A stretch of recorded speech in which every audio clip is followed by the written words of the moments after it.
discuss on the Palestine question with our friends, European Communist parties who are members of ICOR. We are open, we can say. They are saying that Hamas is as dangerous as Zionists. They are balancing Hamas with the Zionists. Communists.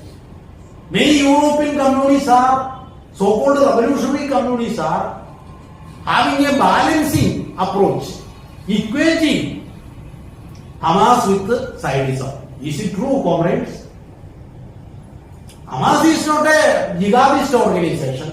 I am not a supporter, I am not a proponent of Hamas. Don't misunderstand me. Hamas is a resistance organization. There are many resistance forces in the world.